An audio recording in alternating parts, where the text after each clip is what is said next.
completion of Ibadan inland dry port in Erunmu Egbed local government area of Oyo State, another inland dry ports in the country. Standing in the name of Hon Ajibola Murina, Hon Murina is invited to move the motion. Speaker, my honorable colleagues, I am Dr. Hon Ajibola Murina. I represent Barakwa Central, Barakwa North Federal Constituency. Mr. Speaker, honorable colleagues, I'm from Oyo State. Mr. Speaker, honorable colleagues, I have a motion and I move. It is on completion of Ibadan dry port in Erunmu Egbed local government area of Oyo State and other inland dry ports in Nigeria. The House notes that the establishment of inland dry ports, otherwise known as inland container depots, and container freight stations by the Nigerian Shippers Council is highly commendable and could lead to economic development of the nation. The House also notes that the inland dry ports, which is the equivalent of a seaport located in the hinterland, receives containers by rail or road from seaport for examination and clearance by customs and other competent authorities. The House recalls that the 7 approved locations for inland container depots and container freight stations were concessioned to private sector operators by the ICD Implementation Committee of the Federal Ministry of Transportation as follows. 1. Isiala Ngwa Aba East Gate Inland Container Terminal Limited, Erunmu Ibadan, Katamara Logistics Limited, Hepang Jos, Duncan Maritime Limited, Sawachi Kano, Dala Inland Dry Port,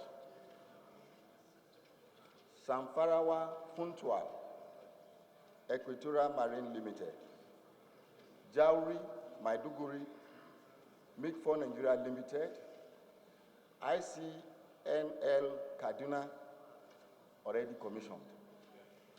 The House is aware that the ICDC and CFCs were expected to achieve the following objectives amongst others. 1.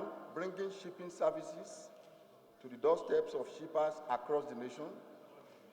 2. Assisting in decongesting the seaports and making them more user-friendly.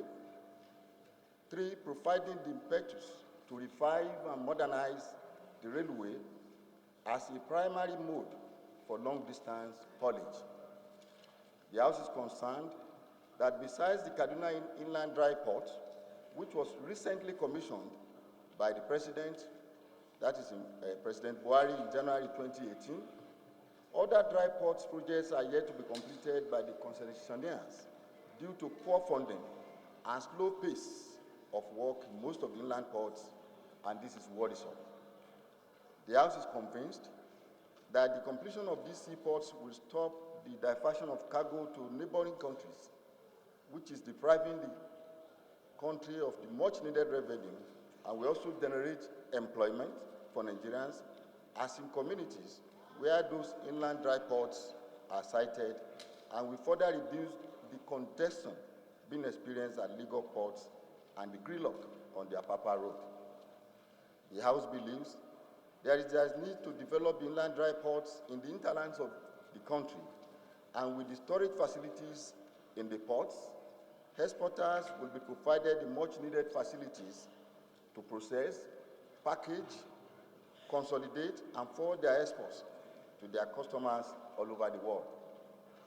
The House is cognizant that the lack of railway network is a major challenge to all the proposed seaports and road and air network to facilitate quick delivery for transshipment of sea cargo to inland destinations. The House resolves, 1, to urge the federal government to complete the rail connection to the dry ports and the seaports in order to ensure the realization of the projects at the earliest time possible. 2, the House resolves to urge the federal government to put in place measures to attract investors from Commonwealth countries to the inland dry ports so that the remaining projects being handled by concessionaires can be completed as soon as possible.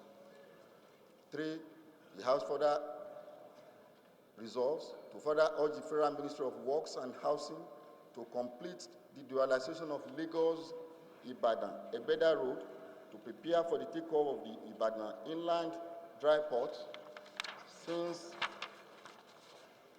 Oyo State has the potential of becoming the food basket of the nation with its landmass, soil profile, strategic position, and concentration of agricultural research institutions. And 5, the House resolves to mandate the Committee on Land Transport, Ports and Harbour, Appropriations, and Works to ensure completion of projects by ensuring that all these projects, by ensuring that they are well funded, having in mind their economic importance to the nation. Right Honourable Speaker, my honourable colleagues, I move in terms of the motion papers. I beg to move. On prayer 4 or resolution 4 of that bill, just to add committees on custom and excise and commerce. And it will now read, to mandate the committees on customs and excise, commerce, land transport, harbour and appropriation and works to ensure completion of the projects by ensuring that they are well funded, having in mind their strategic and economic importance to the nation. Just to add customs and excise because of the trade involved. And some of the line containers, Mr. Speaker.